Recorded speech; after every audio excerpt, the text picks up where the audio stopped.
ipaparating sa kinauukulang ahensya.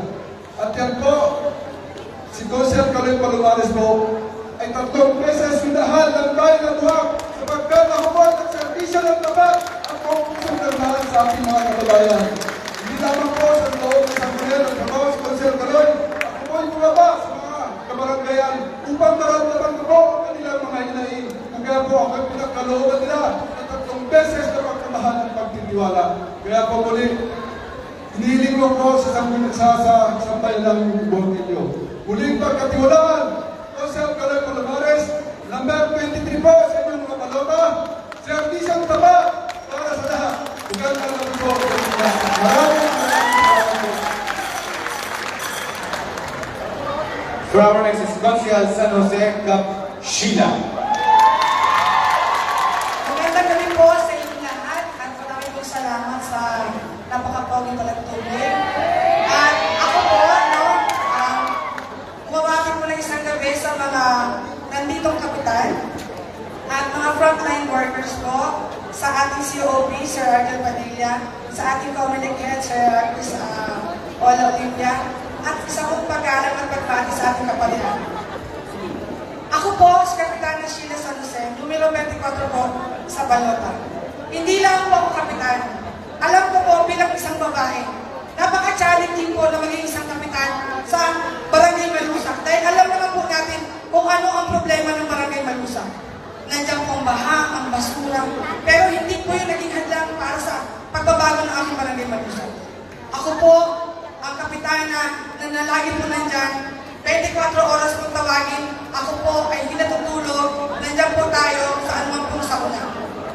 Ako po ang inyong likod, no? Hindi ko na kailangan pagsabihin lahat ng aking mga kailangan sabihin. Sapagkat, ang gusto ko lang pong mangyari, no? Pagkaroon ng samahan lahat ng mga barangay kagawad. Gusto ko maging ordinansa, maging federated sila, at makapagsulong tayo para sa mga barangay kagawad. Dahil alam ko sila lang yung walang organisasyon na tumatayo sa bayan ng Buwak.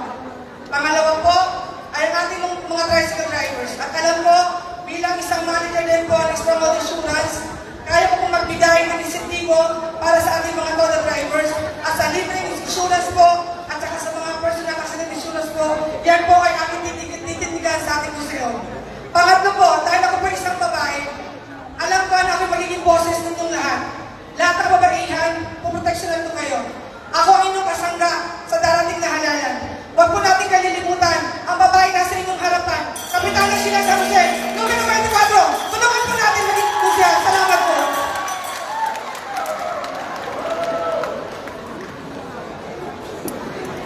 Check. And for our next is Consul Solomon Nick. Magandang gabi po mga minamahal ko mga kababayan dito sa bayan ng Buwak.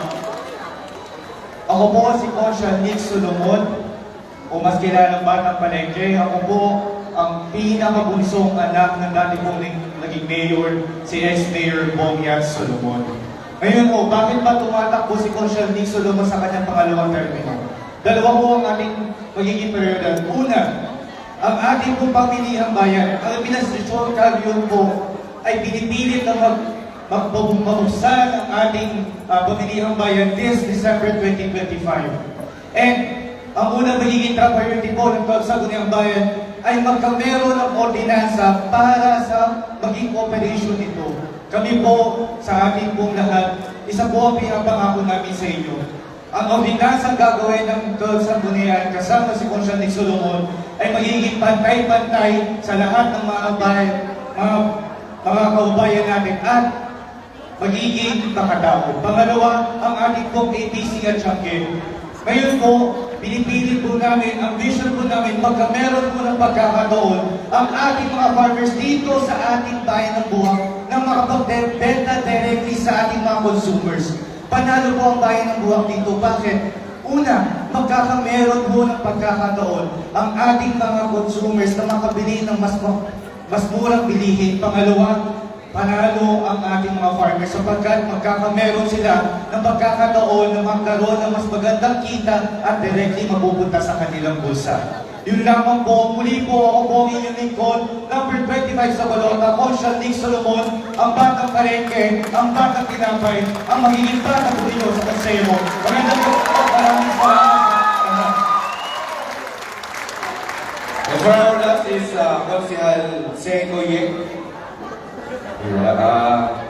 Ngayon po itataman naman po tayo sa ating mga candidates for Vice Mayor.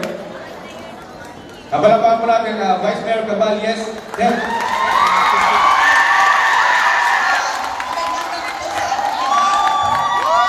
Una ay taus-pusong pasasalamat sapagkat si Ted Caballes po ay minahal ng ating pong mga mamamayan dito sa bayan ng Bawa.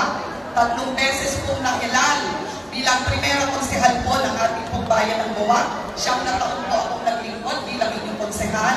Matapos po nito ay dinala ninyo ako sa Sangguniang Panlalawigan kung saan natapos ko po ang full term na 9 na taon. At ngayon po ay akin po pinagsisilbihan ang aking unang term bilang konsehal po ng bayan ng Bawas. Ang inyong pong amang lingkod ay humaharap ngayon hindi bilang konsehal, hindi rin po bilang bukal, kundi bilang kauna-unahang Vice Mayor Presiding Officer ng ating pong bayan ng Bawas. Sinasabi pong tayo po ay first class municipality. Napakarami pong resources. Sa katunayan, 352 million po ang ating pong gastusin budget ng taon o kasalukuyan. Subalit, sa tingin ko po at sa aking pananaw ay matagal na napabayaan, dapat po ay mag-focus tayo sa preventive health care. Tingin po natin ang expertise ng ating pong 60 plus na mga PHWs. Sa pag-ikot po natin sa ating mga barangay, ano pong silbi ang maging first class municipality kung ang ating pong mga 60 plus na barangay health workers ay wala man lamang pang BP, walang gamot na nakain sa ating mga household. Kaya po, kami dalawa po ng ating pong minamahal na engineer P. Ideliosa ang lusugan po sa bawat mamamayang Porteño. Sapagkat ako po ay naniniwala na dapat po ang ating pong lahat ng mga mamamayan ay may access sa ating kalusugan, lingid po sa ating kaalaman. Ang ating pong dialysis center na in-establish ang ating pong Magamang Velasco ay may 36 na pasyente na pong ina-sanitize. So bago pa po tayo magkasakit, kalusugan po ang isusulod ng Deliosa Caballes. Maraming salamat. and for our next Vice Mayor, Kuya Mark Senyo. Smile ko para sa magkakaisang bayan at para sa mapayapang halalan. Pagbati po sa ating mga kapalian sa panguna ni Padre Linus Plana, si Kuya Marcelino kasalukuyang Pangulo Bayan at ang tagapangulo ng ikalabing Sangguniang Bayan. Sa aking pong pamumuno, ibinabag po natin ang Sangguniang Bayan sa kaparangayan sa pamamagitan po ng pagkakaroon po ng mobile session sa bawat ayon na po isang barangay upang aming po makita ang problema at suliranin at may tama at magawa po natin ng tamang legislasyon. Hindi po tumigil si Kuya Mark sa pagiging Vice Mayor. Nagagda po tayo ng 4 na mahalagang ordinansa. Una po dito ay para sa kapakanan ng mga senior citizen na tuwing inyong kaarawan kayo po ay makakatanggap at nakakatanggap ng inyong piso. At pag-edad ng 90 years old, may 10,000 piso. Gawin din po sa mga solo parents. Meron na po tayo malawakang benepisyo, gawin din po sa kanilang mga anak. At napakarami po pong ordinansa ilangda ni Kuya Mark. Ang paggamit ng libreng ambulansya nandito lamang po sa bayan ng Buwak. Ito ang ating mga siguro po sa inyo po, napakadaling nakitan, napakadaling kausapin. Si Kuya Mark sa inyo po, ang vice plan nyo, subok na sa servisyo, totoong tao, hindi suplado.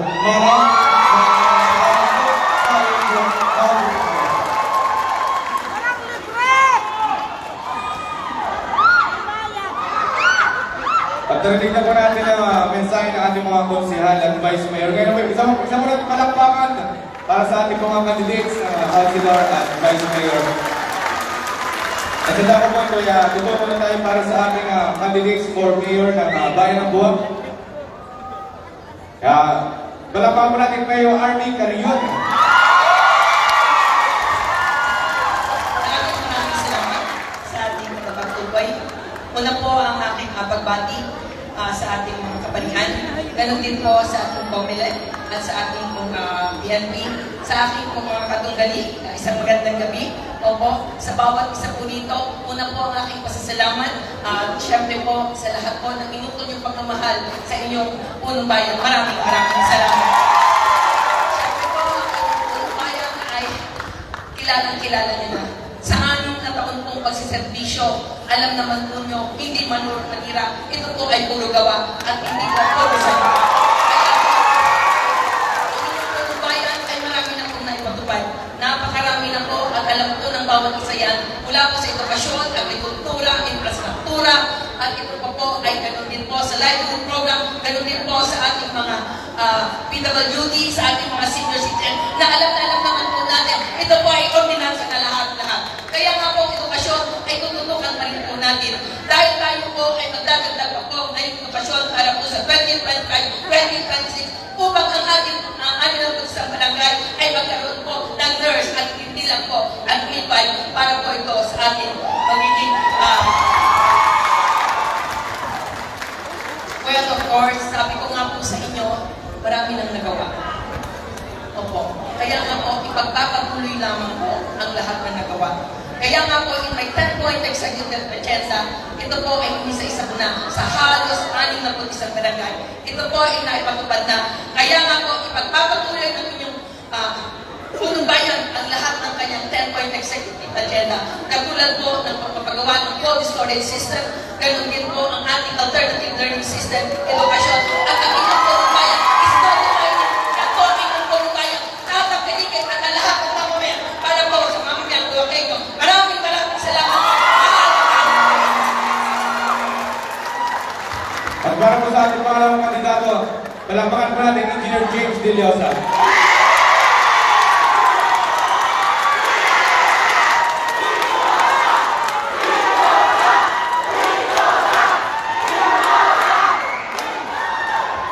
Maraming salamat sa bumubuo po ng programang ito at sa ating mga kaparihan, sa ating katunggali na nandito ngayon, sa ating mga nandito na COMELEC representative at chief of police, sa ating po mga kababayan. Magandang gabi po sa inyo lahat.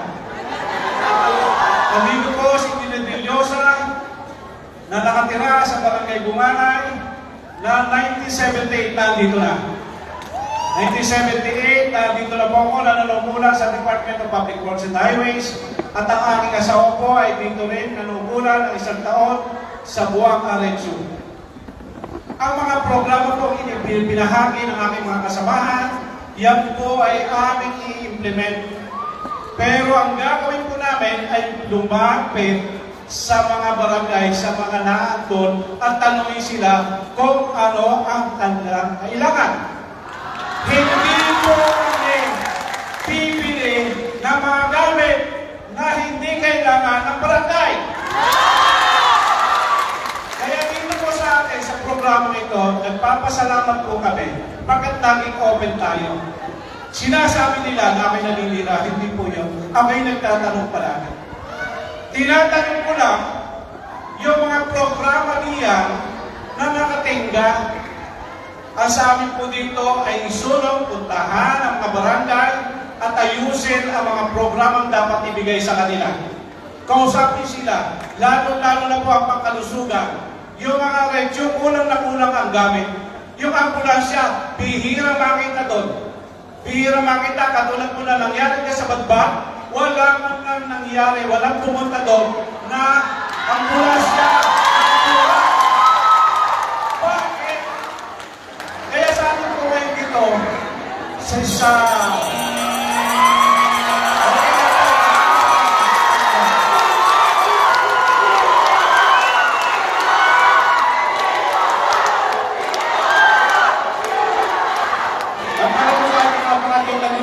Palakpakan po natin ang Atty. Dito Hidalgo.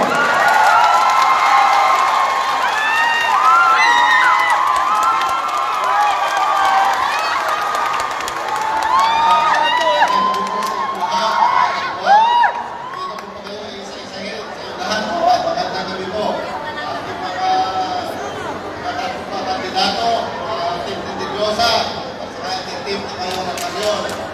Ako po ay nagpapasalamat sa Parehong Grand ng Immaculate Concepcion, Diocese ng Buwak, sa pagkakataon po ito. Ito na po ang aking meeting di avance. Dahil wala po ako pakinaria at mga tauhan para magsagawa ng isang malaking meeting di avance. Bago po yan, siguro po, mas maganda, ipakilala ko po ulit ang aking sarili. Ako po si Tito Hidalgo. Ako po ay isang certified public accountant. Hindi po certified public anomaly. Ako po ay dito ipinanganak. Dito sa parang ng elementary, high school, at talagang dito po ako lumaki. Kaya po ako nagbalik dito. Mahal na mahal ko po ang buwak.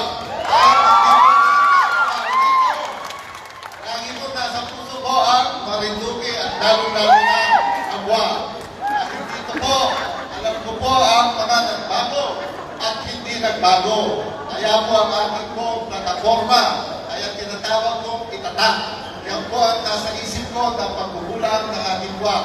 Yung ilaw ho, yung tubig, yung agrikultura, trabaho, agapay sa senior citizens, PWD, at mga mag-aaral, at ang panghuli po ay ating kalikasan at kalusugan. Yan po ay aking gagawin. Yan po ang aking vision para sa buwan. Ang vision po ay hindi ang matagalan. At ang vision ko itong yan ay makikinabang ay ang lahat ng nagawa. Pero hindi ko natin magagawa yan kung hindi po ako magkakatiwalaan at nagawa.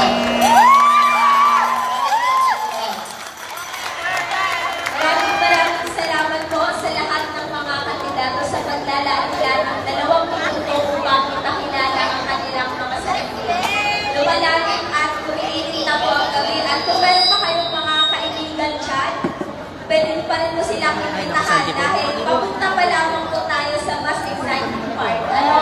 Sa punto po ito ay magkakaroon tayo ng tanungan portion kung saan sasagutin po ng mga kandidato ang mga tanong na inihanda namin at ang mga tanong na ibinato po mula sa inyo.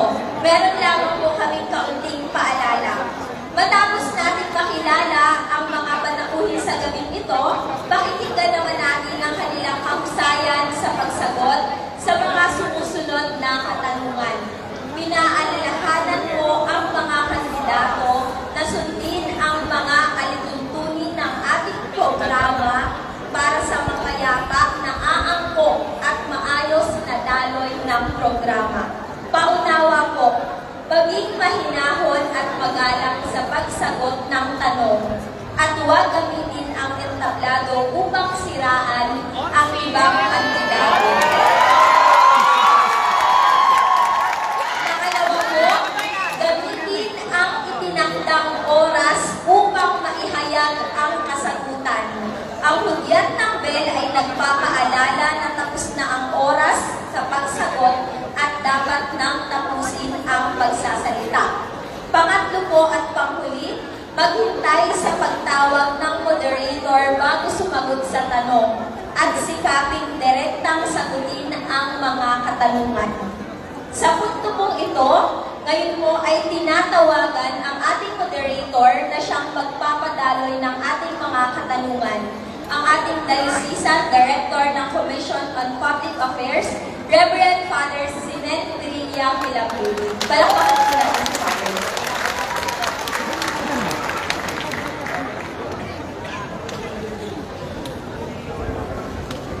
Magandang gabi po sa inyo lahat. Habang tumatagal ay talaga namang sumasaya at umiinit ang talakayan. Kaya po, nais ko lang dagdagan ang mga paalaala, hindi lamang dito sa ating mga kandidato. Kami po ay nakikiusap din na maging magalang tayo bilang audience sa mga pagbibitil natin ng mga komentaryo. Tayo naman lahat ay mga nakapag-aral at alam naman natin na salitang respeto. Para po mas maging maayos lang, ano po, pakiusap lang. Nauunawa namin may kanya-kanya tayong manok na pinuprotektahan at gusto nating manalo. Pero sa pagkakataon, hayaan natin maihayag nila ng mas maayos, Hindi dahil nadadala sa kantyaw o sa ingay, kundi pakinggan natin ng maayos ang kanilang mga isasagot, lalo tigit sa bahagi ito ng ating talakayan. Kung tutuusin po ang first set ng ating mga talakayan, ay tumutukoy doon sa mga datihan ng mga nasa pwesto na naghahangad ng re-eleksyon, at ang second part ay yung mga nais maglingkod ng bagong kandidato. Kaya lang yung po'y magiging duplication sapagkat kanina ay naihayag na ninyo sa inyong pagpapakilala kung ano pa ang nais ninyong gawin. Kaya lalapit na po tayo doon sa second part, yung second set na mga questions na ito naman ay bunga o epekto o resulta noong survey na ginawa ng mga kabataan. Ang mga tanong na ito ay tumutukoy sa edukasyon, sa environment, sa kalusugan, sa economics, sa sports, at katapusan ay sa politics. Kaya po ako kanina ay talagang nakikinig sa bawat sinasabi ninyo sapagkat yung mga napakinggan ko na mas maliwanag kanina ay mas liliwanagin pa sa atin ng mga kandidatong tatawagin ko para tugunin ang mga katanungan ito na nanggaling sa survey. Okay po? Ready na ba kayo? Okay, salamat po. Let's start the ball rolling. May we call on Konsehal Makoy. Kasangit din sila. Ayan, ang tanong po ng mga kabataan kay Konsehal Makoy ay, paano po ninyo mapapalawak ang scholarship program lalo na sa mga kabataang hirap makapagtapos? Maraming salamat po, Father.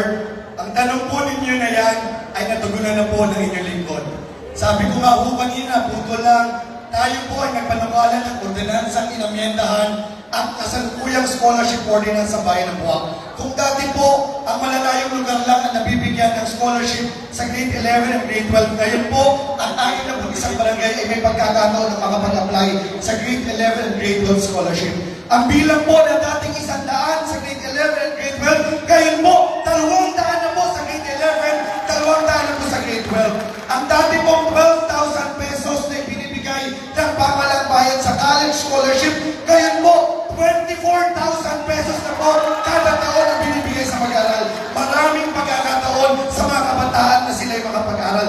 At nadinig po ninyo kanina, mas palalawitin po natin yan dahil gusto po ng ating punong bayan, Mayor Arvin Carion, na ang 61 barangay ay magkaroon ng sariling scholar na po on top of the 20 scholars na meron po tayo. Thank you very much, Konsehal Makoy. Okay? Kanina po, totoo may nababanggit na kayo, pero itong mga follow-up questions na ito ay pagkakataon na paninyong i-elaborate. Yung hindi nyo nabanggit kanina, mas bigyan ninyo ng pansin sa loob lamang ng 1 minuto. Ano po, pagpasensya nyo na lang. Ilang po ang ating policy, 1 minute lang po. Tinatawag ko po dito ang ating isa pang contender, si Kapitan Festin. Nandiyan pa ba? Okay? Ito naman po ay tanong, follow-up ito actually on the same category under education. Ang tanong po dito, kasi may naman kanina na may mga pumupunta sa mga contest, manghihingi pa para lamang ma-represent ang ating bayan. Ito po yung tanong. Yan ito yung minarapat ko sa inyo yung tanong. Paano mo mabibigyan ng suporta ang mga estudyanteng kalabok sa regional at national competitions? Ganito po yan, Father, salamat po sa tanong. Bigyan po natin ng suporta yan sa pag-aakda ng mga ordinance. Alagyan po natin ng ordinansa ito na kung saan mabibigyan ng suporta itong ating mga mag-aaral. Kasi po, pag bigyan natin ng suporta yan, yan ay maiinggan nyo sila makapag-aral. Kumbaga, mag-boost ang kanilang moral. Bigyan natin ang dahilan itong ating mga bata para at least man lamang ay sila ay magkaroon ng saya sa pag-aaral na wala man lamang alinlangan. Ngayon, kagaya na sinabi ko, this is all ito po, kagaya sa local government code, ito po ay nakabase sa availability of funds. Kaya apuntuhan po natin ang mga programa sa pagbibigay ng ayuda or support para dito sa mga nasali na sa academic contest na ito. Yun lamang po pa. Thank you very much. Salamat po. At least, mas karoon na yun, no? Okay. Now we move on to questions pertaining the environment. Napakinggan ko po ang ating konsihal, Isuli Percival, isang nagbabalik sa serbisyo na noong kanyang panunungkulan ay siya may akda, bahagi ito ng solid waste management, yung tungkol sa paggamit ng plastic at ganun din tungkol dito sa kalusugan. Ang tanong para kay Ginoong Isuli, nandiyan ba ba? Ayan, okay. Ito po, ang para sa inyo. Ano ang inyong mga magiging programa para matugunan ang problema ng ating mga barangay at kahit dito sa bayan tungkol sa basura? Kaya magandang tanong po siya yung Father. Yan po ang aking akda na pinagbabawal ang paggamit na ng mga plastic. Sa kadahilanan po, yan po nagsisimula ang pagbara ng mga kanal at walang tuos na pagtatapon ng mga ating mga kabarangay. Yan po ang lagi natin pinapaniwalag sa kanila na ang paggamit ng plastic ay baguhin na. At ngayon po ay na-implement nila, ganun din po sa aking natutunan nang ako'y nagsisimilar sa Manila.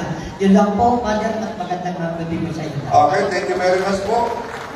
Konsihal Isuli. Second question, under environment. Kay Konsihal Mangkera naman ito. Ayan. Maliwanag na sinabi niya kanina. No to mining. No to drugs. At, ano pa isa? Insurgency free. Very good. Ito po ang tanong. Ano ang mga konkretong hakbang upang maprotektahan ang kalikasan? Tula po ay meron na po itong mga resolusyon dahil po ang pangkalikasan ay nasa National Environmental Resources. Meron na po tayong resolusyon na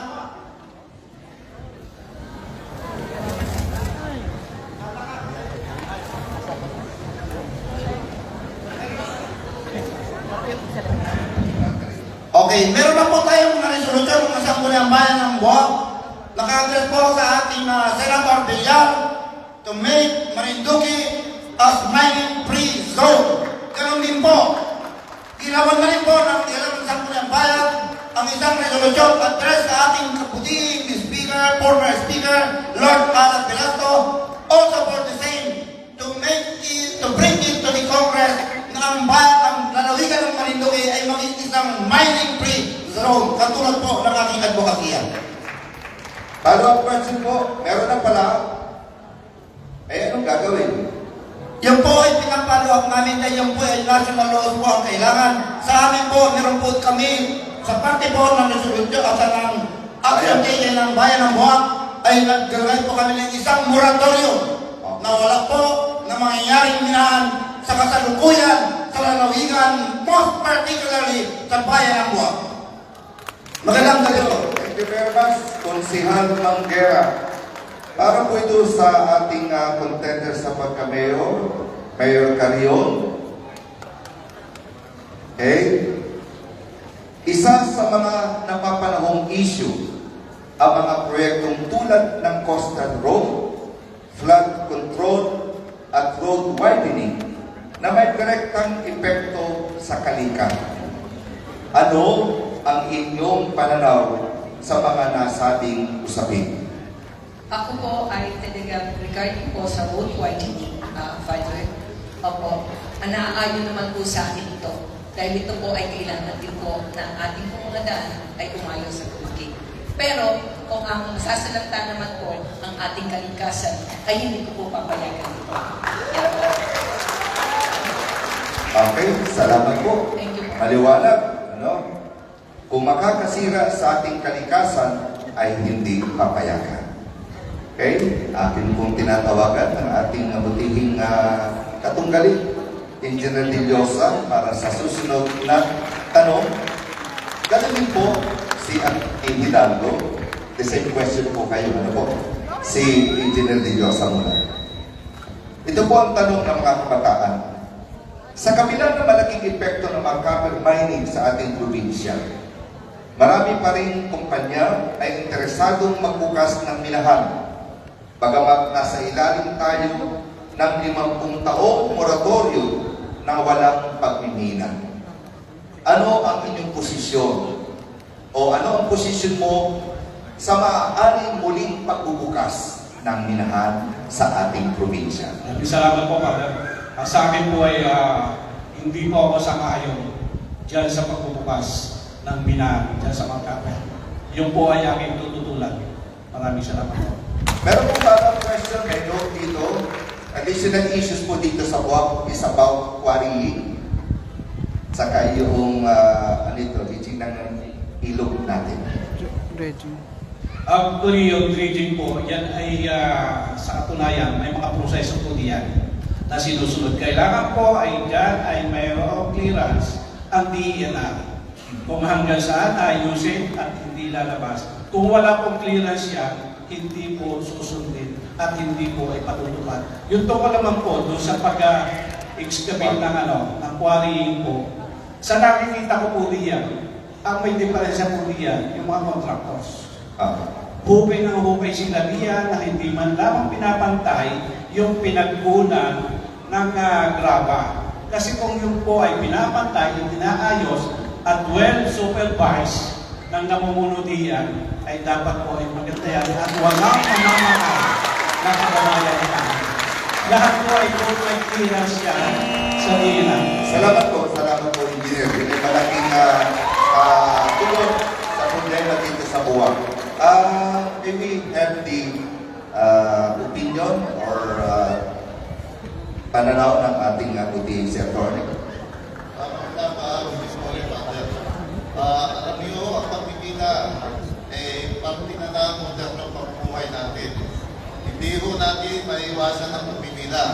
Lahat po na ating ginagamit ay asaling sa pagpipila. Pero ho dito sa Marinduque, tutulo ako sa pagpipila dahil napakaliit ho ng ating probinsya para minahin. Hindi na ho tayo kailangan ng pagpipila. Kung makikita niyo ang pag-copper from the air, napakalaki ho ng binutas nila. Kasi yung pagmimina sa atin, ginagawa nila yung tinatawag nating open pit mining. Hindi lang kinakalbo, pinapatag po ang puno. Kaya napakaliit na probinsya para tayo po ay minahin, lalong-lalo na sa pagpagitan ng open pit mining. Salamat. Thank you very much po. Salamat po sa inyong mga katulungan. Dato naman po tayo sa usapin ng pangkalusugan. Kaya this time, nais nating bigyan pa ng mas isa pang minutong pagkakataon para ipaliwanag ang kanyang posisyon tungkol sa kanyang plano sa kalusugan ng mga Boqueño. Tinatawagan natin ang ating kandidato, Francis Isko Jacinto. May nabanggit na sa kanya tungkol sa kalusugan, pero po dito may specific question tungkol sa kalusugan. Okay? Ang tanong ng mga kabataan ay, anong konkretong aksyon ang igagawa upang matugunan ang kakulangan sa health facilities and equipment, pati na rin ang kakulangan sa mga expert ng ating pampublikong pagamutan? Yes, Father. Ang siguro pong dapat po natin gawin dyan, pag nakapasok po ako sa museo, ay gagawa po tayo ng ordinansa, mas tayo pa po ito mabigyan diin, nabigyan po siya ng mas dagdag na pondo para mas matugunan po natin yung mga bagay niya. Kasi po, pag kulang po talaga sa pondo, yan po hindi matutugunan. So, ipipilitin po natin mabigyan ng sapat na pondo, mabigyan po mag-lapit po tayo sa ating mga kasamahan po dito, na mabigyan po na dagdag pa na kung ano po mga pangangailangan doon. Tutulungan po kami.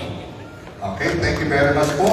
Sapat na pondo para sa ating kalusugan, para matugunan ang ating facilities at magkaroon tayo mga health expert na tutulong sa ating bayan. We go now to the question a very simple question on economics o sa pangkabuhayan ito, sa ekonomiya.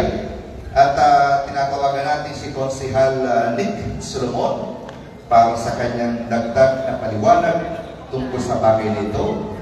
At ito po ay tumutukoy hindi lamang sa simpleng ekonomiya, kundi ang tanong ng mga kabataan ay, ano maaaring maitulong mo sa pagkakaroon ng sustainable livelihood program? Maraming salamat po, Father. Actually, meron na po tayong ordinance dyan regarding sa sustainable employment or livelihood program. However po, Father, katulad ng sinabi namin kanina, ang nagiging problema is kung saan ito ikadala ng ating mga farmers. Yes, nakakapagbigay ang ating gobyerno ng ating MAU, ng mga feeds, ng mga seeds regarding pagdating sa ating mga livelihood, sa ating mga kabalangayan. Pero mas nagiging, mas tututukan mo na kami ngayon is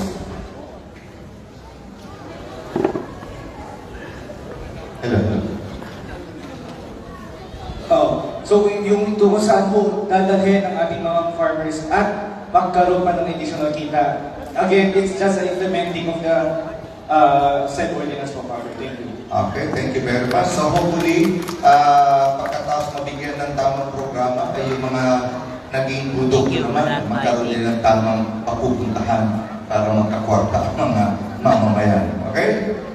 We go to sports. This time, may we call on Kuya Ryan.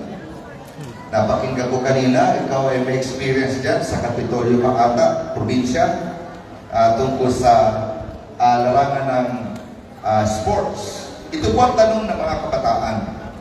Dangan nga lamang, wala kayong mga kasama from the provincial level ng mga candidates, kaya ikaw na lang.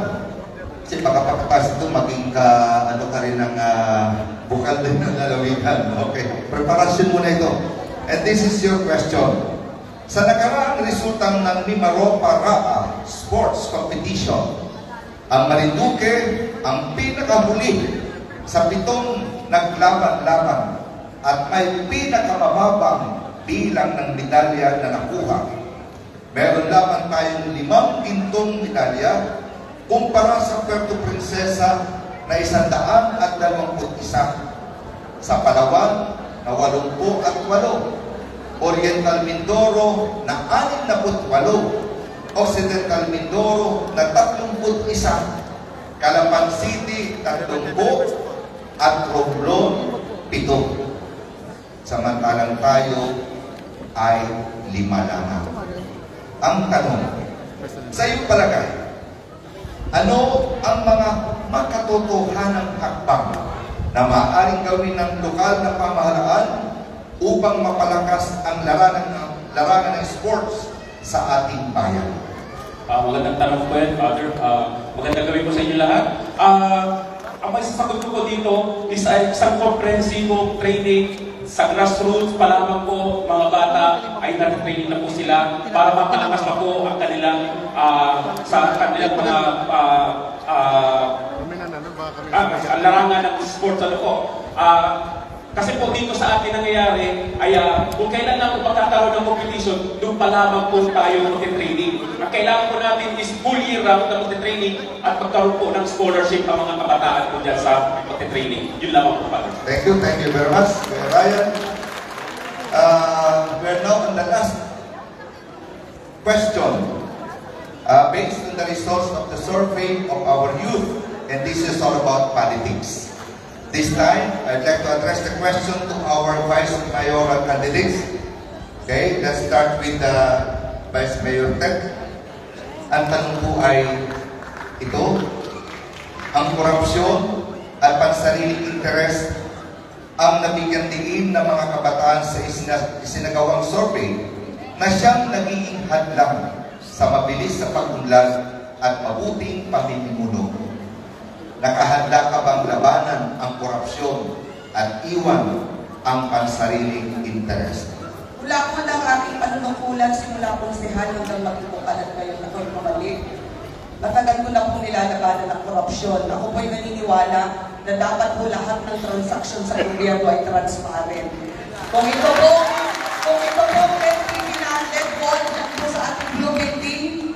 Ginagamit natin para malaman taong bayan magkano ang pondo ng munisipyo, sino ang mga participating bidders, magkano ang nanalong bidder at mga supplier. Yun po ay magandang batayan para masabing tayo po ay for good governance and anti-corruption. Thank you very much. Very much, President. How about you? Kuya Mark? Okay. Same question po.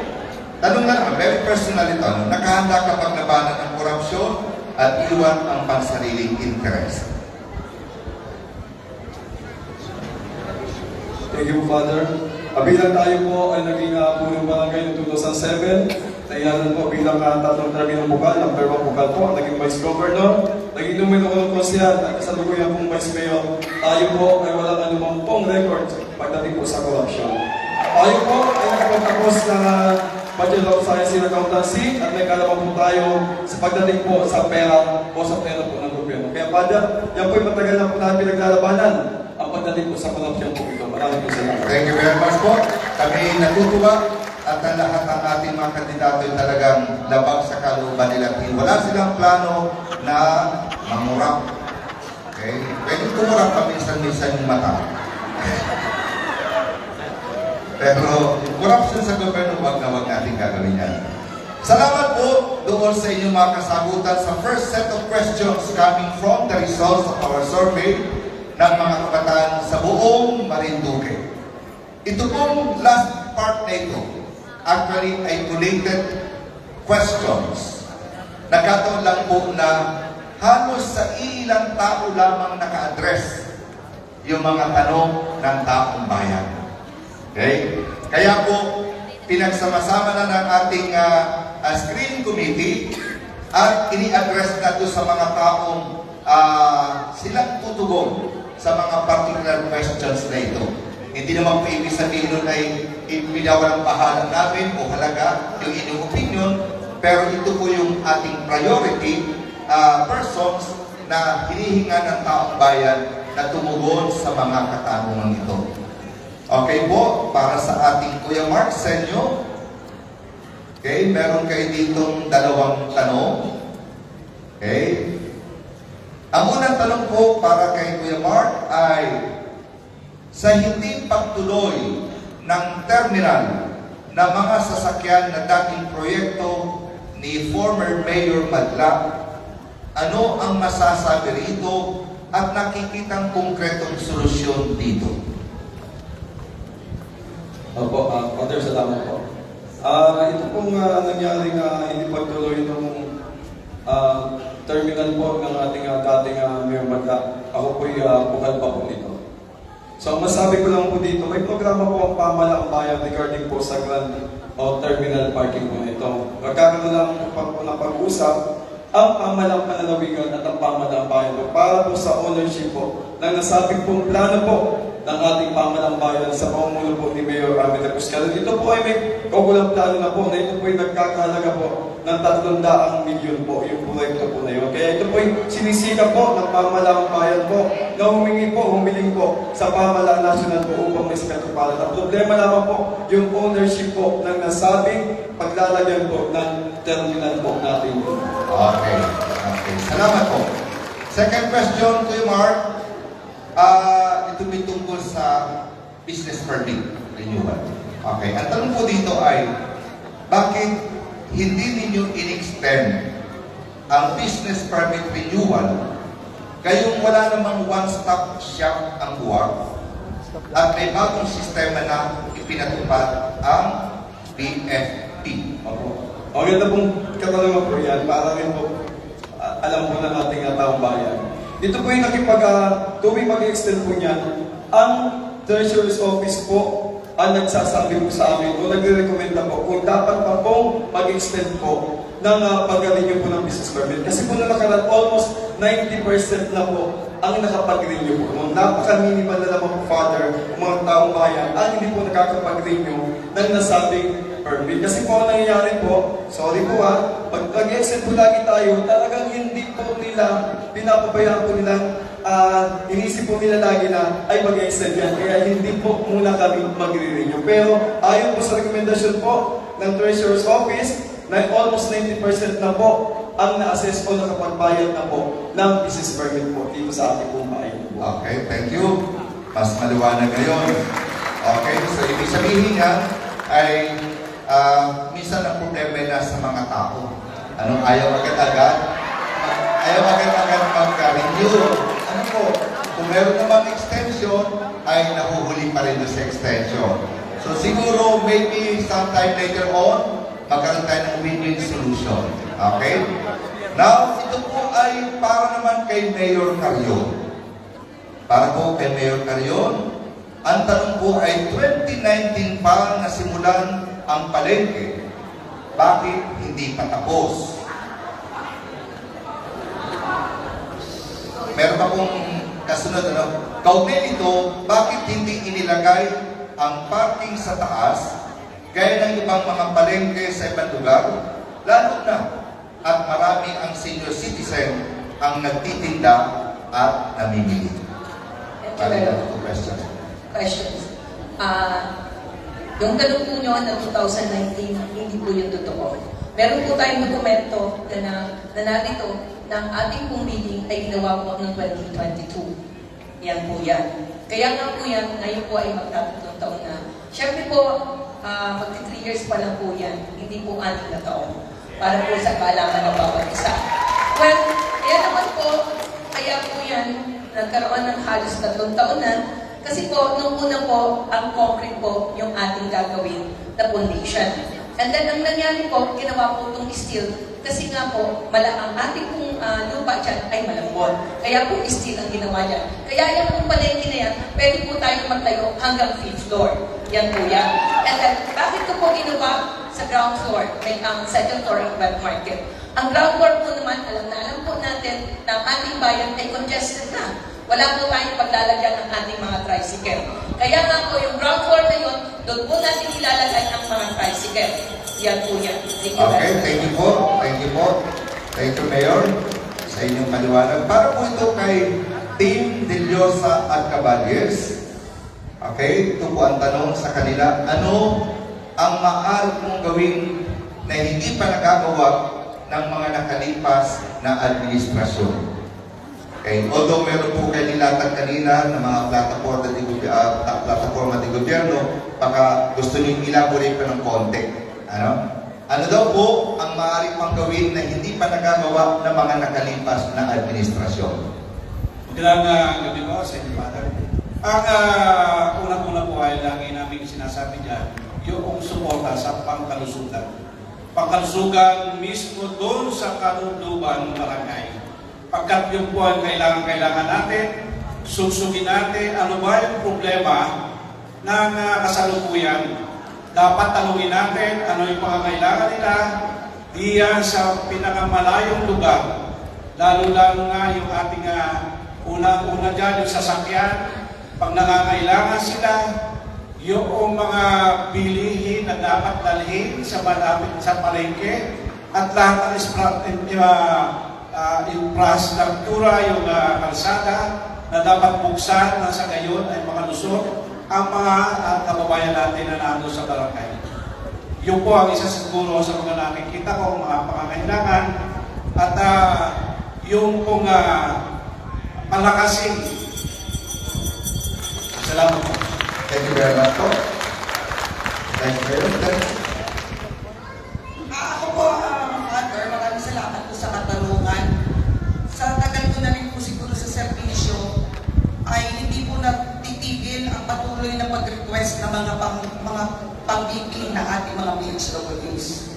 Alam po natin na ito ay mandato na ibinigay sa ating kabaranggayan. Subalit, sabi nga po, tayo po ay napakarami rin ng resources. Siguro po, it's a matter of prioritizing. Sapagkat ang ating po mga barangay health workers ang nasa front line. Paano po kung tayo po ay nakatira sa sabong tumagabog tampunan at may magsama ang pakiramdam?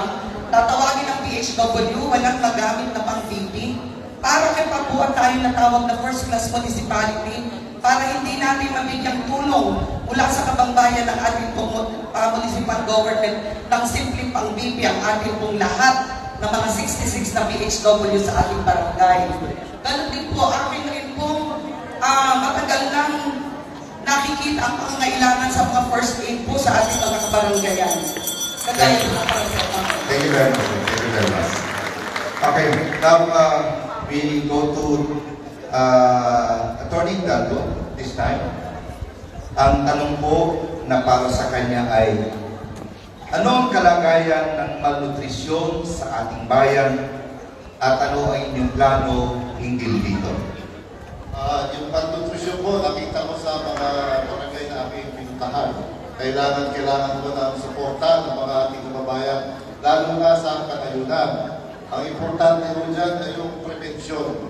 Unang-una, hindi po maganda na gagamutin na lang natin sila pag may malnutrisyon na. Dapat unang-una pa lang po, inaagabayan na ang mga kababayan natin sa kanayunan. Dahil po may kahirapan ang buhay sa kanayunan.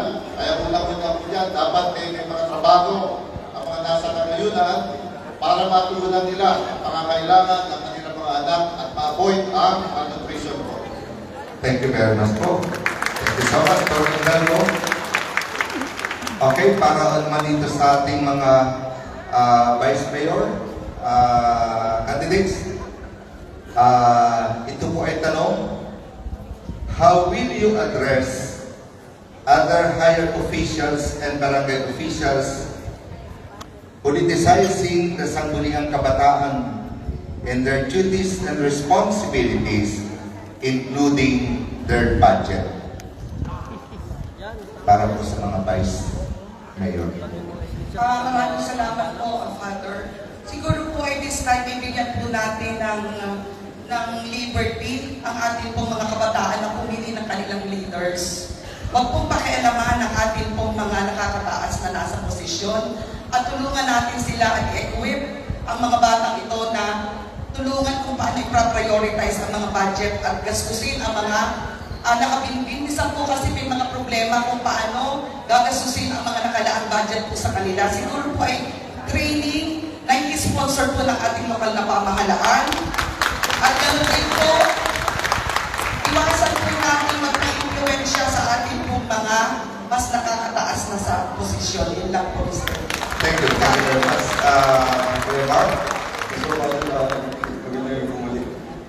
Tama po yun, Father. Ang mga kabataan po kasi, sila na po ngayon ang humahawak ng sarili nilang pondo sapagkat may sarili na po silang gobyerno. Unlike po mga pagpunong barangay na under sa supervision pa po namin ang mga sangguniang kabataan. Kaya nga po nung nakaraan, ginit po natin ang ating opisina, bumili po tayo sa ating budget officer na gabayan ang ating mga sangguniang kabataan upang sila naman po ay magamit nila ang kanilang resources sa tama po mga programa at proyekto na makikinabang po ay mga kabataan. At sila po talaga mismo ang gagawa kung ano ang kanilang mga programa na hindi sinasaklawan ng kung sino mang politiko o mas nakakataas po sa kanila. Salamat. Thank you very much. Thank you po. Okay. Si Consihal Flor ay medyo inaantok na, kaya tanungin natin. Joke lang po, joke lang. Okay, ito po ang tanong. Sapagkat malapit kayo dito sa concern na lugar na ito, ay sa inyo ko na ibibigay ang tanong. Okay? Ang tanong po para kay Consihal Flor Almadin ay, may magagawa po ba kayo upang buksan ang pier sa Kawit para po sa ating mamamayan at mga turistang nadidelay ang biyahe? Maraming salamat po sa Father. Napakagandang question kasi po, ito po talaga yung problema ng ating mga kababayan. Kasama na po ako doon. Dahil ang ating pong, yung pier po natin sa Balanacan, di po ba? Sobrang haba po talaga ng pila. Kaya siguro po ako mismo, gagawa siguro ng ordinansa at ilalapit po sa ating boss, sa ating pong Mayor James Tiliosa. Kasi meron po kaming plano talaga na yan po ay bubuksan.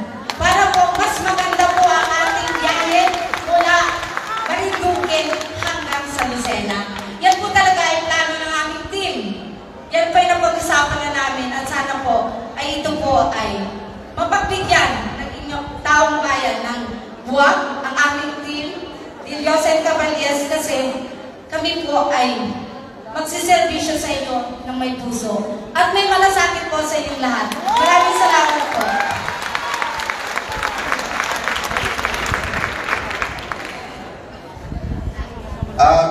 tayo. Salamat po. Okay, harinawa, no? Mabuksan nga ang kawin para hindi tayo pumipila ng isang araw bago makaalis. Okay. We move on. And this question is addressed to our mayors actually. So, unahin po natin Mayor Carrion. Kapansin-pansin ang paglala ng pagbaha sa ating bayan, lalo na sa poblasyon.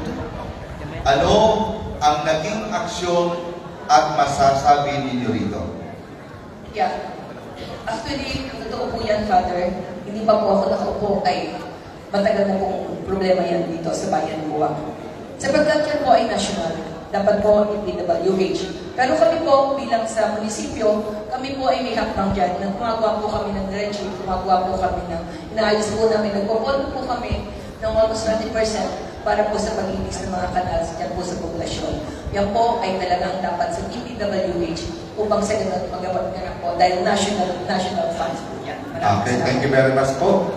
Kay Engineer Diosa, ang tanong po para sa iyo, anong mekanismo ang may papatupad mo para masiguradong mapapakinggan ang mga marginalized sectors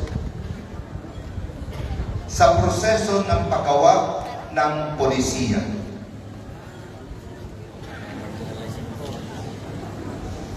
Magandang gabi po sa inyo lahat.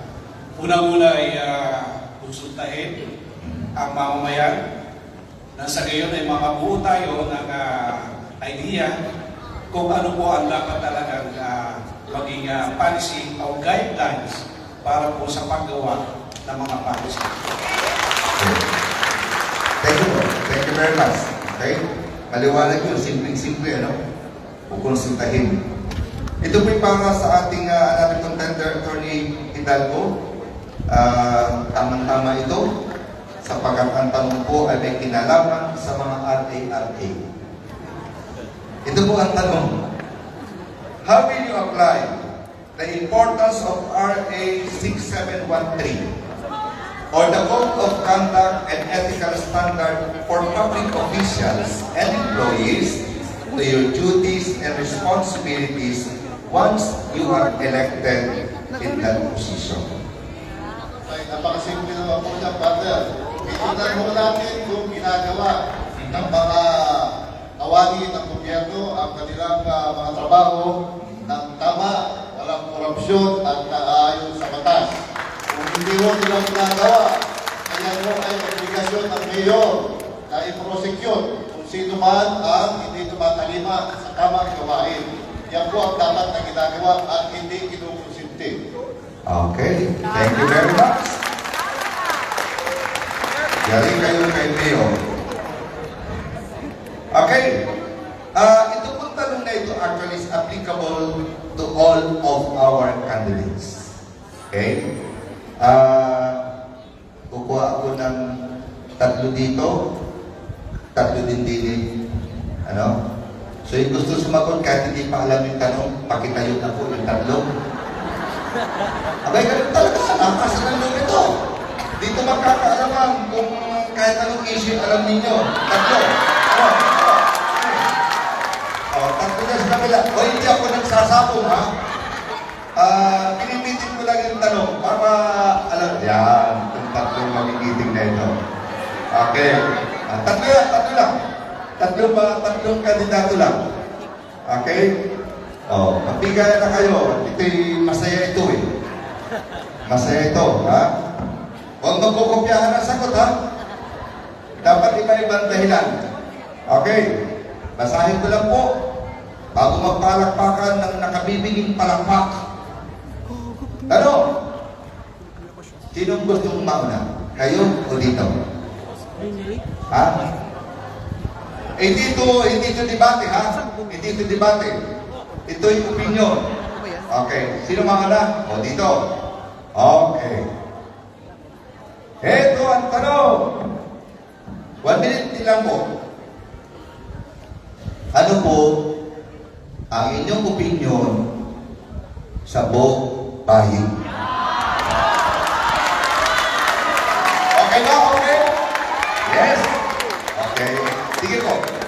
Start.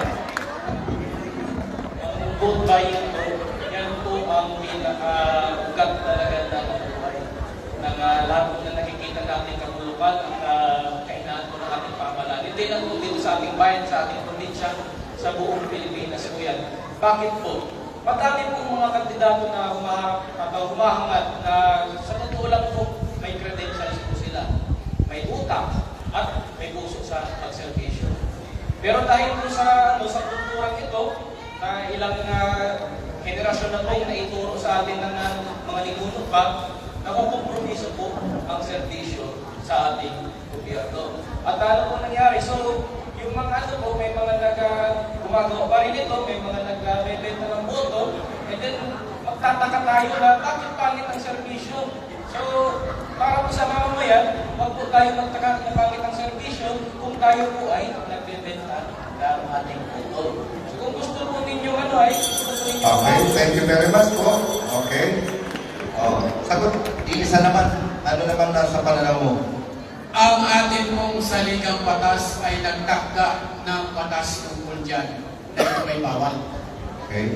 Ngayon po, ang mga tumatakbo lang ang talagang matigas ang mga mukha at matigas ang ulo. Dapat po, alam ng ating mga butante yan at nasa inyo na po yung sagot. Maraming salamat. Okay, thank you po. So, naliwanag yung isa na naapektuhan ng serbisyo. Okay, isa naman ay may batas na yan. Gawin na lang, tuparin na lang. Okay? Another? Ang pananaw ko po sa vote buying, una sa lahat, ito po ay hindi tama at hindi po kinakailangan dahil mahalaga po na mas makita natin yung kakayanan ng isang tao. At sa dalawang termino po na tayo nanungkulan bilang konsyal, wala po akong ibang nais na hinahin sa tao kundi yung aking sarili at yung aking magagawa. Kayo po mismo ang magpapatutuo niyan dahil alam po ninyo mismo kung ano po ang prinsipyo ipinaglaban ni Konsyal Macoy. Alam po ninyo kung paano po natin sinimulan, dala-dala lamang natin ang ating polyetos at ang ating mga nagawa at mga nais pang gawin sa bahay ng Buwak. Wala ho tayong anumang bahid ng anumang korupsyon o anumang pamimili ng boto dahil ako po'y naniniwala na ang aking prinsipyo ay hindi lamang para sa tao, kundi para sa Diyos at para sa bayan. Thank you very much. Kayo naman po. Magandang gabi po. Tayo ho ay lingkod ng Diyos kasi at talagang hindi ho akma na ang isang kandidato ay namimili ng boto. Malaki ho ang implikasyon niyan sa ating pong pamumuno at sa ating panunungkulan. Bakit? Sapagkat kung namili ka ng boto, kahit ka mag-upo lang, wala kang problema. Eh, paano naman yung iyong pong trabaho? Ano po? So, hindi talaga katanggap-tanggap na ang isang kandidato ay namimili po ng boto. Ako ho, kahit ako ay may pera, at alam niyo namang wala, ano ho, hindi pa rin po ako pupunta diyan sa kanyang klaseng practice. Ano ho, ako ho ay talagang naniniwala noon pa man sa aking panunungkulan sa barangay. Kahit ang kalaban ko namimili, ako ho, wala. Ano lamang yung aking kayang gawin. At yun naman talaga inapresento. Hindi ho tayo matatawag na isa sa awardee ng punong barangay noong 2018 kung tayo ho ay tamad at tanga na Okay, thank you very much. Napakasarap pakinggan na ayaw nila sa vote buying talaga. Magandang gabi po sa inyong lahat. Ang pamimili ng boto ay isang labak sa batas. Pakiulit. Pamimili ng Boto po, vote buying. Okay. Ang vote buying po ay nakasaad sa Unfair Election Act na ito po ay bawal. Likewise, kung bawal mamili ang mga kandidato, bawal din magpabili ang bumoboto. Yan po ay national issues na ang nakakalungkot sa lalawigan ng Marinduque. Imbes na wala, lumaki kung lumaki. Aminin po natin lahat. Nagsimula ito noon hanggang sa ngayon dahil po pinapayagan ng mga tao na dapat yung sagrado nilang kapangyarihan huwag ninyong ibenta at ang malalaki namang kandidato huwag namang pulusan, huwag namang kayo manilin. Maraming salamat po. Okay. Huwag niyong ginagalit si Chief. Sige po. Magandang gabi po. Ano po, sa akin po, ang buying po ay talagang hindi dapat po talaga i-consider natin mga kandidato. Unang-una po, napakasakit pong tawagin na ang buwakenyo ay mukhang may pera lang daw ang katapat. Napakasakit po niyan sa isang buwakenyo. Ang sabi, pera lang daw ang katapat. Huwag naman sana. At yan po hindi namin kuni-consider. Kaya po ako po yung pangalawang kandidato, pangalawang takbo ko na po ito ngayon. Kaya hindi po ako nanalo noon kasi hindi po ako namili ng boto. Kaya hindi po namin kinukonsider yan. At pagkos ang aming pong kandidatura ay payat. Nagtatrabaho po kami, inaalam namin ang sitwasyon ng bawat buwakenyo, kaya alam po namin na ang sitwasyon ito, ang butuan ito, ay talagang hindi po dapat natin bigyan ng kulay ang salapi para lang bumoto. Yun lamang po, maraming salamat po. Maraming salamat po sa ating magiging na mga konsihal na pwede na po kayo bumalik. Nakakatuwa naman po na mapakinggan muna sa inyo ang inyong panindigan laban sa vote buying. At sa punto po ito ay nais ko kayong pasalamatan for being good sport dito sa ating question and answer portion ng ating candidates forum. And on our part, in the church, and in behalf of the whole community, lahat ng botante natin. As I have said during our recollection this morning, the only thing that we can do for you as our good leaders, the only help that we can offer you as our good leaders and good Catholic leaders is to pray for you all. We will always pray na kayo ay magiging mabubuting mamamayang mga naglilingkod sa kapwa mamamayan ng buwan. Maraming salamat po sa inyong pakikisan. Maraming salamat po sa ating moderator, Reverend Father Silen Milabiling. At ngayon po ay dadako na po tayo sa ika-tatlong bahagi ng second part po ng ating program. So kung mapapansin po ninyo, meron po kaming mga placards na binigay.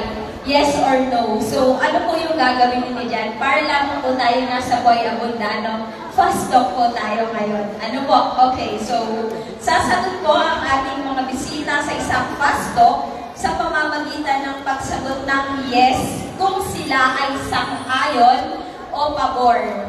At no naman kung sila ay hindi sang-ayon or hindi pabor sa nasabing statement.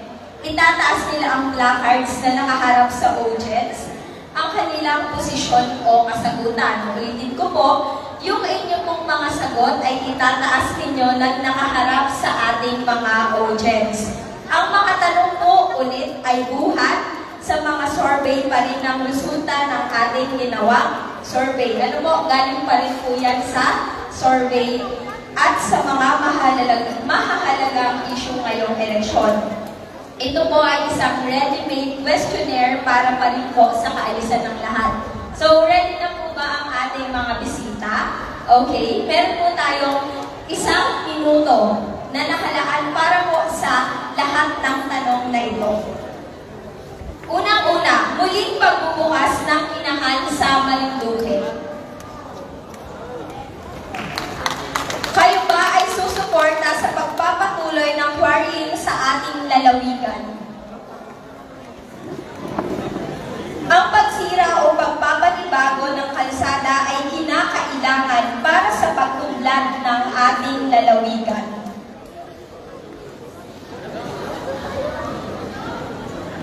Pagbibigay ng pinansyal na suporta ng ating gobyerno para sa mga kababaihan na nabubuntis sa murang edad pa lamang. Ang pamamahagi ng iba't ibang contraceptives.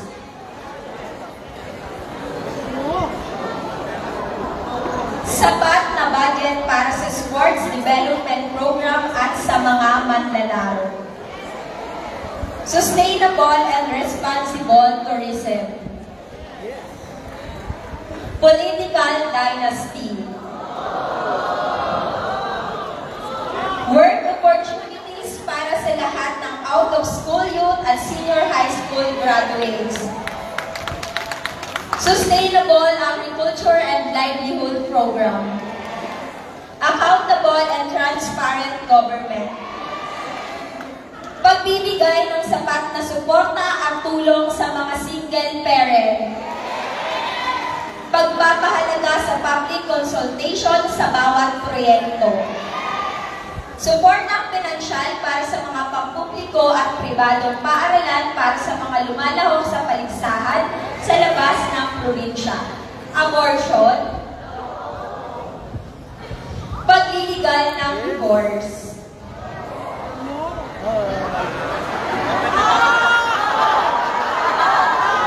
Legalization of marijuana. Legalization of marijuana. Same-sex marriage. Same-sex marriage. Death penalty.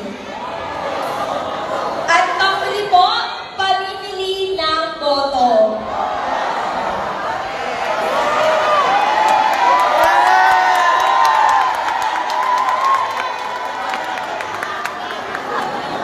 Sa punto pong ito ay dadako na tayo sa panghuling bahagi ng second part ng ating program. Muli po nating mapapakinggan ang final words ng ating mga candidate. Final words po ng ating mga candidate. Muli po nilang ipapakilala ang kanilang mga sarili. Nakapaloob po dun yung kanilang mga final words na nagkakaloob po ng 1 minuto. Mag-start na po tayo dun sa naging daloy po kanina. Ano po? Nandito po ang mic sa taas.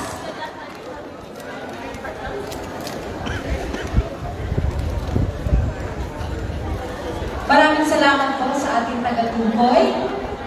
Flora Madin po, number 1 po sa balota. Magsiservisyo po sa inyo ng may puso, tapat, at lalong-lalo na po, may paninindigan po sarili at tutindig po para sa lahat, lalo na sa aking mga anak na mga nandito ngayon, ang dami kong anak-anakan, mga kababaihan, senior citizen, PWDs at solo parent. Maraming salamat po at mabuhay po ang bayan ng Buwak.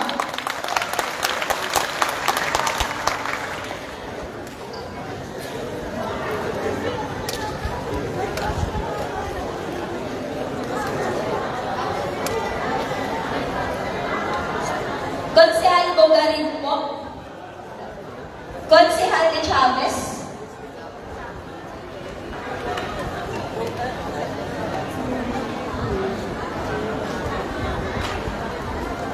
Magandang gabi po riyan po. Sandy de Chavez po. Taga-Buwak mismo. Sabi nga, sa pangarap ninyo at tagumpay, ngayon ay nasa inyong mga kamay. Hindi po kayo magsisisi. Yun lang po. Maraming salamat po.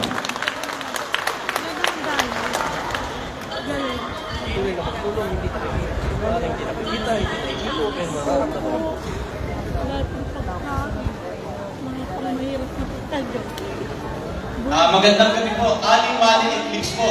Tumatayong bilang independente. Dahil naniniwala po ako, kahit sino pong mayor ang manalo sa halalan ito, akin pong susuportahan pag tama po ang kanyang ginagawa. Ngunit pag hindi po tama ang kanyang ginagawa, kung ako po ay malulunglog bilang konsehan ng ating bayan, sigurado po hindi po siya sasamahan. Tumakbo po ako para sa inyong lahat. Mahal na mahal ko po ang Buwakenyo. Maraming salamat po.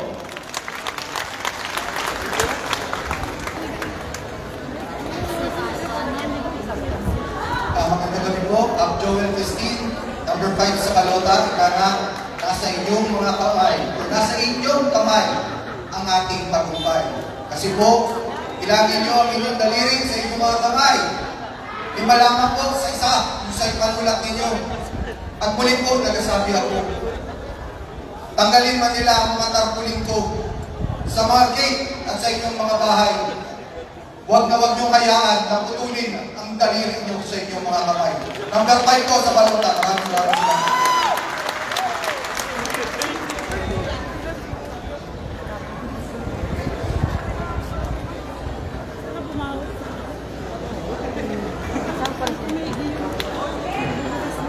Muli po, ang inyong dating konsyal, Pali Isole, number 6 sa balota. Serbisyo, hindi negosyo. Mamamayan mura, saka mamayanan.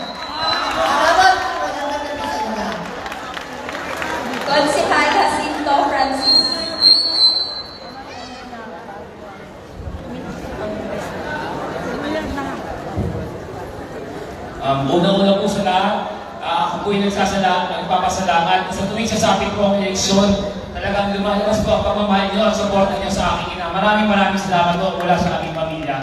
Kaya sana naman po sa darating na halalan ay maparamdam ko rin po sa inyo kung paano po magmahal ang isko at magsilbi ang isang isko-asito. Pwede po ba? Maraming salamat po. Number 7 po sa Consejo, Consejo Isko-asito. Thank you po. Konsehal Minang po. Mamamayan po kayo, maraming salamat po sa pagkakataong ibinigay ninyo sa akin, mapaglingkuran kayo sa loob ng 2 termino. At ako po ay taas na makakatingin, makakaharap sa inyo dahil ginawa ko po ng matino, mahusay at may puso ang aking tungkulin bilang inyong konsehal. Ako po ay nabigyan din ng pagkakataon na maging National Fellow po ng Young Leaders for Good Governance Batch 5 ng Jesse Robredo Foundation. Nabigyan po ng pagkakataon maging kauna-unahang Buwakenyo at Marinduqueño na maging International Fellow po ng Young Southeast Asian Leaders Initiative Professional Fellowship Program sa bansang Amerika sa loob po ng 2 buwan. Wala po akong tanging ibibigay sa inyo, kundi po ang aking sarili. At sa loob po ng 2 termino, ako po'y lapis inyong minahal upang maging number 2 na konsehal ng bayan ng Buwak sa 2 halalan. Kaya muli po, ang tanging ko lang may bibigay sa inyo muli ay ang aking sarili, ang aking kakayanan, ang aking talento upang patuloy na maging kampiyon ng kabataan, kakampi ng masa pamilya ko kayo at magtataguyod ng mabuting pamamahala. Konsehal ng Iyagan. Muli po, isang magandang gabi sa inyong lahat. Ako po si Gary Naglia at hinihingo ko po ang bawat Buwakenyo na muli kayong magtiwala sa gobyerno. Dahil ang gobyerno ang magbibigay sa inyo ng serbisyo para po sa ikabubuti ng lahat. Maraming salamat po. Number 9 po sa balota. Konsehal Laylay po. Magandang gabi po sa ating lahat. Sito Laylay po, ang ninong ng bayan mula sa barangay ng Tugos. May isang salita, maninindigan, pinaninindigan at pinaglalaban ang karapatan ng ating mga mamayan, lalo na nasa laylayan ng ating lipunan, tunay na kaibigan, hindi lang panahon ng halalan. Tayo po ay naninindigan para sa karapatan ng bawat isa sa atin. Muli po, number 10 po sa balota, Sito Laylay po. Maraming salamat. Konsehal Mabuti Wilson. Magandang gabi po sa aking mamamayang Buwakenyo. Konsyal Wilson Tituel Mabuti po. Dati nang nagservisyo, tapat magservisyo. Number 11 po sa balota, mabuting servisyo para sa mamamayang Buwakenyo. Maraming salamat po at magandang gabi sa inyo lahat. Konsehal Madrigal. Magandang gabi po ulit. Number 12 po sa balota. Huwag niyo kakalimutan yan sapagkat yan po ay date ng aking birthday. Pa-birthday niyo naman ako. Kahit pala October 12 pa yun. Inumpia. Matuwid na pamahala na bukas na madla. Yung litig naman po na taga-barangay na isang payakla na mamamayan, para sa Consejo ng Bayan ng Buwak. Para yun po mga adalhin natin dyan, ay totoong nangyayari. At ano ang meron sa barangay po, yan po ang helping po na isusulong sa pamahalaan ng Bayan ng Buwak. Magandang gabi po. Konsehal Maluba.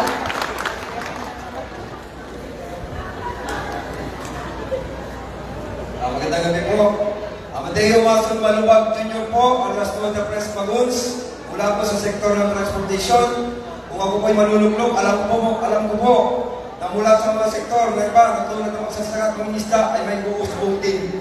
Kung meron po tayo sa Kongreso ng Party List, sa Sangguniang Bayan, dapat po meron tayo yung sektoral. Lamang po, magandang gabi po sa inyo lahat. Konsehal Manhar. Konsehal Manguera. Number 15 po sa balota, Chief Manguera, dating barangay ang una. Hindi sigurado ko po na pag pinalibin niyo ako ngayon sa 12 Sangguniang Bayan, alam ko na ang aking trabaho for the legislative function, passage, judicial function, power to review of the 61 barangay ordinances at ganun din po sa pag-appropriate ng ating mga punto sa bayan ng Buwak.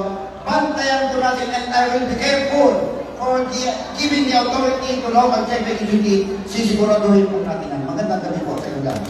Konsehal Mascareñas.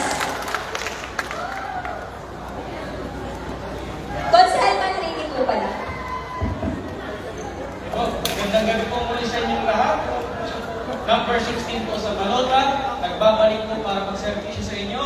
Konsehal Tino Manrique po, napakaitin po ng 1 minuto, kaya inihin mo na lang po kayo yung mga nabigyan ng mga flyers, basahin po ninyo doon. Open din naman po ating mga social media page para po sa ating mga plataforma at track record po natin sa servisyo publiko. Wala pong ibang handog sa inyo, kundi plataforma at prinsipyo. Ipaglalaban ng tama, itatama ang mali. Muli po, number 16, Sweet 16 sa Balota, Tino Manrique po, nagbabalik para po sa inyo. Konsehal Mascareñas po. Sa magandang gabi po ulit sa ating lahat, atin na pong ipagdiwang ang kapistahan ng kapangyarihan ng bawat Pokenyo sa May 12. At akin pong hihilingin sa inyo na ako'y pa-birthday ninyo. Batiyan naman po ninyo ako. Birthday ko na po sa August 17 at ang akong number ay number 17 sa Balota. Lagi pong natin tandaan na si gatas ay nasa puso't isipan ng bawat sinman sa ating lahat. Simula pagkabata hanggang pagtanda. Ang ating pong mga bibi, anong kinainom? Ang ating mga lolo-lola na may osteoporosis, anong kinainom? Kaya po sa darating na May 12, number 17 po sa Balota, serbisyong tapat, si gatas dapat po. Maraming salamat. Konsehal Mistal.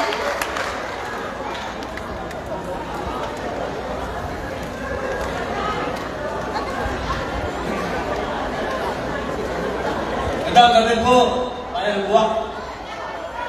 Number 18 po, Alberto Amdit Mistal. Mga anak, utang natin ang buhay natin sa ating mga magulang. Kaya mga senior citizen, huwag natin pabayaan ng ating anak ay mapahamak. Kaya supportahan po ninyo ako, nasa likod ako ng mga senior citizen. Yun lang po. Konsehal Nardo. Hindi lang po sinukaan yung lista. Dilaga na po. Sumigaw ang mga taga-Ilaya! Sumigaw ang mga taga-Ilaya dito! Ang dami oh. Muli po, magandang gabi po sa inyong lahat. Ako po si Richard Velasco Nardo, number 19 sa Balota, Nardo Coinards. Mula po, ako po bilang sa bagong kumakandidato.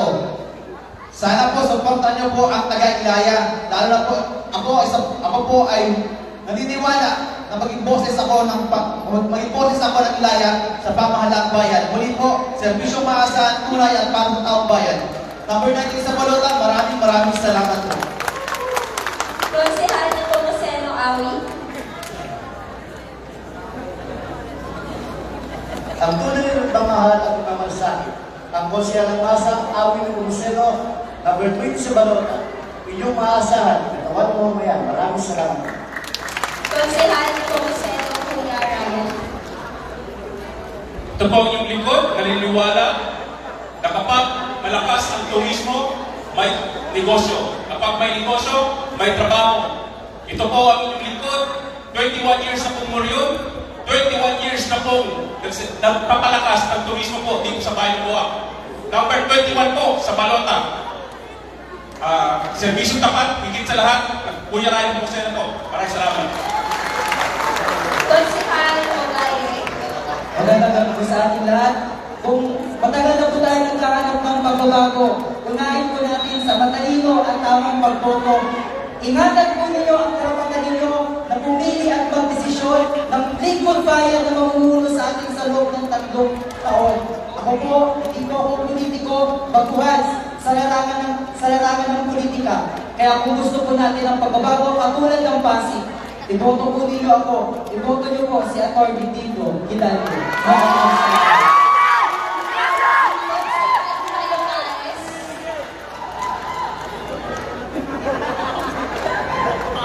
Magandang gabi po muli sa inyo lahat. Iniwan ng pagkakundan sa Maynila, bilang resident engineer sa Sesuga, upang tumarin ang pangarap na pagsindihan ng mga kabayang Boqueño. At ako ang ipiniligo na sambayan ng Boqueño, bilang bigyan ng pagkakataon sa 3 termino na paglingkuran ng mga kabayang Boqueño. Dahil ako muli nagpapasalamat po sa Carlos Alvarez po. Number 23 sa inyo mga Balota, serbisyong tapat para sa lahat. Maraming salamat po sa mga Konsehal San Jose. Numero 24 po sa daang kahalalan. Ito po ang inyong kapital ng Sheila San Jose, ang babae nagbigay ng bagong mukha sa Barangay Malusa. Hindi lang po sa ating mga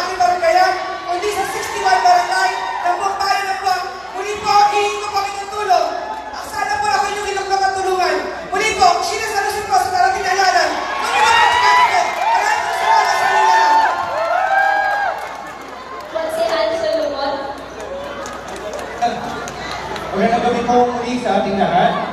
Kukunin ko ito pagkakataon na ito para makapagpasalamat po sapagkat nung nakarang eleksyon mo, nung unang tumutong ako sa harapan ninyo noon, kinuha po yung number 3, Consial Solomon. Maraming salamat po. At muli nandito po sa harapan ninyo, may buhok ka ba ang loob na lumalapit at lumakat sa bawat puso ng mga po kayo. Tapos sana, kung pwede po, samahan niyo po si Consial Solomon para sa kanyang pangalawang termino ngayong Mayo 2025 at makakaasa po kayo. Kigagan niyo po ang Servisyo Solomon at Pax Solomon. Number 25 po sa Batang, ang Batang Palengke, ang Batang Tinapay, ang Batang Ulinyo. So, magandang gabi po, maraming salamat po sa ating lahat.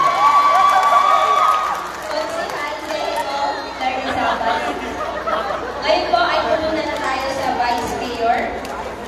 Vice Mayor Tabales.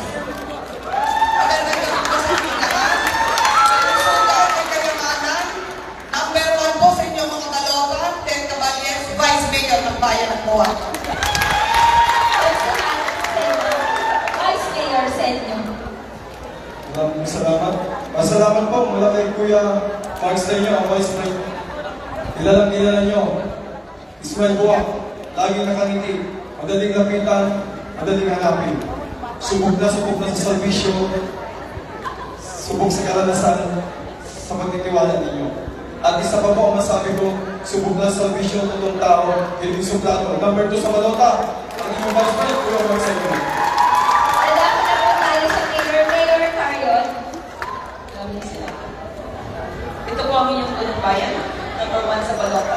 Army de la Cruz Carion na sa inyo magpapatuloy na magmamahal at magsisilbi para po sa mamamayang buwag kayo. Maraming salamat. Mayor Seryosa. Magandang gabi po sa ating lahat. Ito po si J.J. Seryosa, number 2 sa Balota. Ako na pong binigay ko sa inyo yung ating pong sports para sa kabataan na mismo inyong nalasap at naranasan. Ang una po, ang pangalawa po ay yung pagbabaha po dito. Yung po ang aking tututukan, iwasan ang pagbaha at kalinisan ng ating bayan. Yan po, pili natin sa inyo. Mayor Seryosa.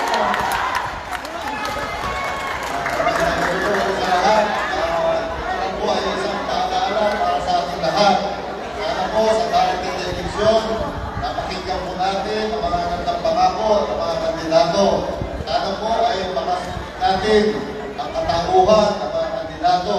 Meron po ba silang kwalifikasyon at kakayahan na ipatupad ang kanilang mga nasabi ngayon.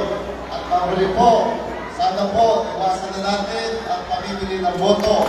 Yan ho, pamimili ng boto. Yan ho, ang tulat, bakit hindi tayo umasenso. Kaya sana po, pagkatiwalaan niyo po ang tunay na talibwag, tunay na hindi pamimili ng boto. Maraming salamat po sa ating mga bisita ngayong gabi. Ngayon po ay lalakot na tayo sa huling bahagi ng ating programa. At sa punto po ito ay mapapakinggan natin ang mensahe ng ating Diocesan Administrator, Reverend Father Elino P. Esplana.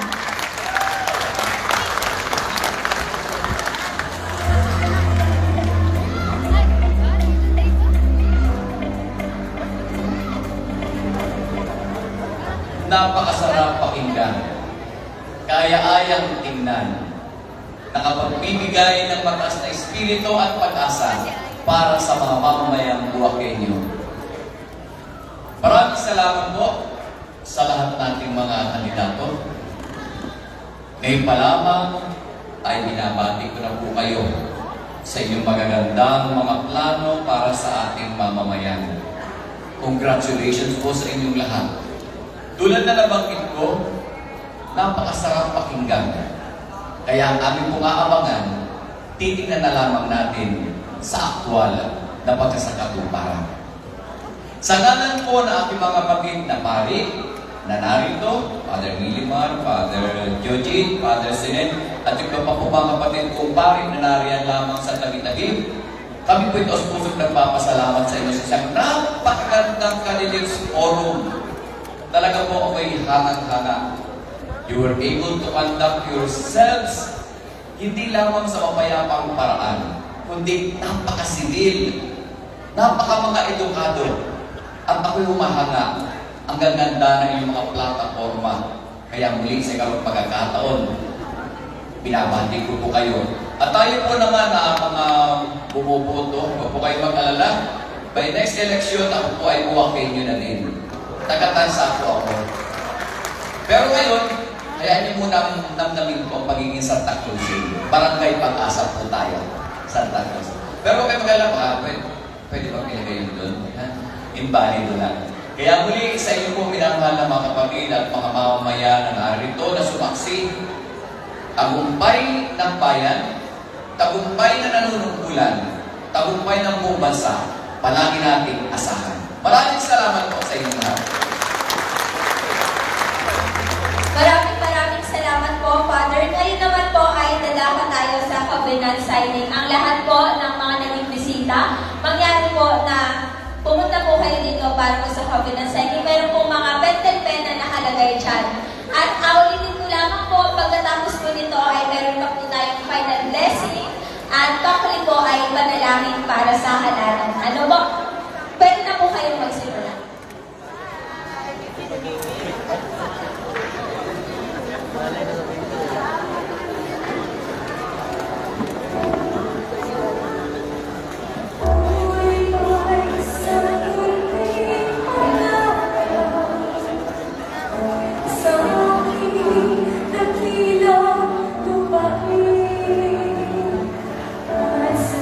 Ulitin ko lang po para sa ating mga bisita at sa mga manunood, hindi pa po dito nagtatapos ang ating programa. Ano meron pa po tayong panalangin para sa halalan?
Ulitin ko lang po sa ating mga bisita, kung tapos na po kayo sa pagpirma, magyari lang po na bumalik sa inyong mga upuan para makapagsimula na po tayo sa huling bahagi ng ating programa.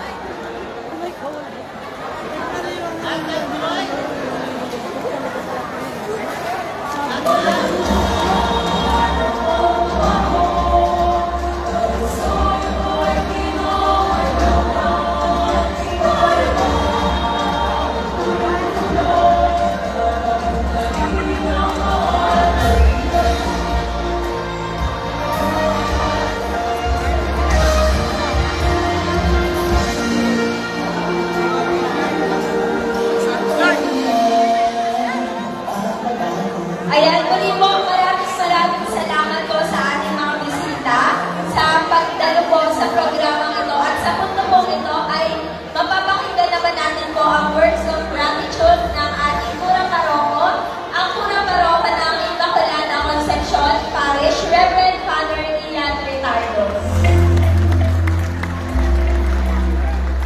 Yan. Salamat na marami po sa inyong lahat sa tagumpay na mayroon tayong sinagawa ng candidates forum. sa mga kandidato na naririto, talagang nagpakita ng kanilang talino, lakas, mga kakayahan, na nais at pangarap para sa ating bayan ng Buwak. Sa mga kabataan na nanguna sa ating gawain upang bigyan rin ng saysay ang positibong pagbabago na hangat sa panibagong paglalakbay na itong may pag-asa. At syempre, sa mga DILG, sa mga kapulisan, sa ating mga medics, sa sound system, sa mga naging sponsors din namin, sa 4 na parokya, Gawi, Puras, Kalimbing, at ICT, at sa inyo pong lahat ng mga Buwakenyo, maraming salamat po. So, hindi po nagkataon, nais ko pong titigan ninyo yung ating mga kandidato. Titigan ninyo. Yan. Bilang nyo, tayo po mga kandidato, mga namang kandidato, tumayo kayo, titigan po ninyo sila. Ito, palagpakan. Napakinggan ninyo ang kanilang mga performance. Pero meron po akong kasabihan at nais iwan sa inyo. Sabi dito, the eyes are useless when the mind is blank. Walang saysay ang pagtingin nyo sa kanila kung magiging ganun pa rin ang bulag ang ating kaisipan. At isa pa, kaya kunan mo kayo, pinakahanayan ng mga kandidato. At isa pa, sabi dito sa isang kasabihan, in a race between a lion and a deer, many times the deer wins because the lion runs for food, the deer runs for life. At ang sabi dito, the lesson is, remember, purpose is more important than belief. Alam natin ang dahilan kung bakit tayo narito. At naunawaan din natin naman kung bakit sila tumatakbo. At sana para sa buhay. Para sa buhay na kinabukasan at para sa buhay ng kabayan. Muli po, maraming salamat. Palamuan natin ang bawat isa. At syempre, upang higit na dalhin tayo sa tagumpay at sa pag-asa na mayroon sa ating mga puso sa mga bagay na ating ginawa, hilingin natin ang biyaya at pagbabasbas ng Diyos. Kaya inaliyahan ko po magsitayong lahat para sasalin ang panalangin para sa halalan. Sa ngalan ng Ama, ng Anak, at ng Espiritu Santo. Amen. Ang maraming makapangyarihan, ipadamaw po sa amin ang iyong presensya sa darating na pambansa at lokal na halalan. Kapag may mga pananakot at kaguluhan, tulungan mong ihasin namin ang binhi ng pagmamahal. Kapag may panunuhol at pilihan ng boto, tulungan mong ihasin namin ang binhi ng dangal. Kapag may pagkawatak-watak, tulungan mong ihasin namin ang binhi ng pagkakaisa. Kapag may pandaraya at kasinungalingan, tulungan mong ihasin namin ang binhi ng katotohanan. Kapag mayroong kawalan ng malasakit, tulungan mong ihasin namin ang binhi ng pangalaga at pakikibahagi. At kapag may pagkadismaya sa proseso ng halalan, tulungan mong makapaghasik kami ng binhi ng pag-asa. O banal na Panginoon, ipahintulot mo huwag namin makaisipin ang pansariling hangarin lamang. Tulungan mo kami makaboto ng karapat-dapat na kandidato, kakatawan sa tunay na kahulugan ng serbisyo publiko, ayon sa nararapat na pamantayan moral at alinsunod sa aral ng mabuting pastol, at mapagmahal at mapagmalasakit na iyong anak na si Jesus. O Inang Maria, mahal na Birhen ng biglang awa, ipailalim mo kami sa iyong makainang pag-aaruga. Naway sa pamagitan mo, magkaroon kami ng isang malinis, tapat, tiyak, makahulugan at mapayapang halalan. Ipaulawa mo sa mapanagutan at tamang pagboto, aming makakamit ang tunay na demokrasya at kaunlaran ng sambayanan. Sumainyo ang Panginoon at pagpalain kayo ng makapangyarihang Diyos, Ama, Anak, at Espiritu Santo. Amen. Nalimutan mo po, salamat din sa ating Pordilek at sa ilang mga iba nating pananampalataya at paniniwala sa mga Muslim na nandito, iba pa mga inunasyon. O maraming sa inyo. Muli po, magandang gabi at mabuhay ang bayan ng Buwak.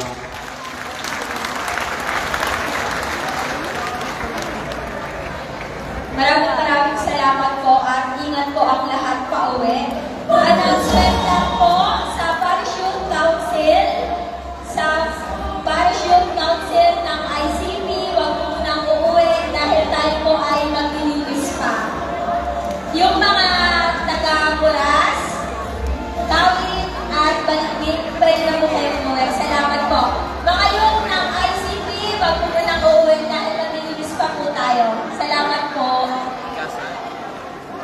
Salamat din po sa Marinduque News Network na